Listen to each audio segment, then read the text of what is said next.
Programang ito ay rated SPG, striktong patnubay at gabay ng magulang ang kailangan. Patuloy na hinahabol sila David ng mga taga-sitio Sandingan kasama si Tanggol at Celso. Napahiwalay si David sa kanyang mga tauhan at para maabutan nila Tanggol ang lahat ng mga kalaban ay kailangan din nilang maghiwalay ni Celso. Si David ang sinundan ni Celso at si Bulit naman ang sinundan ni Tanggol. Mano-mano ang magiging laban ni Tanggol at Bulit. Mahihirapan si Tanggol dito dahil magaling din pala itong si Bulit. Sugatan si Tanggol at muntika na nga siyang matalo. Pero sa bandang huli ay panalo pa rin si Tanggol at mapapatay nga si Bulit. Kaya agad na pupuntahan ni Tanggol si Mayor. Wala siyang patatakasin ni isang mga kalaban.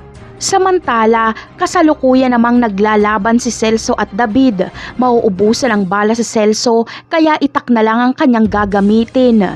Bagamat may mas karanasan si Celso sa pakikipaglaban kesa kay David, ay hindi niya pa rin mataga-taga si David dahil nakakailag ito. Mas bata kasi si David kaya mas maliksi ito.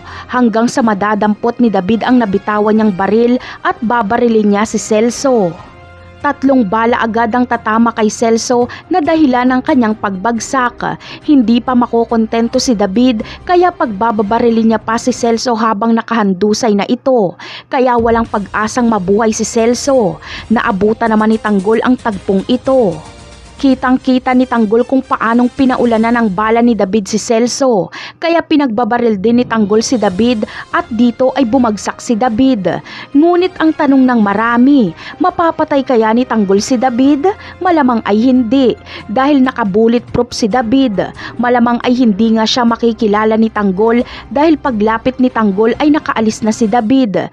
Ngunit ano kaya ang magiging reaksyon ni Olga kapag tinawagan siya ni Aling Betchay at sabihin nitong wala na si Bubbles?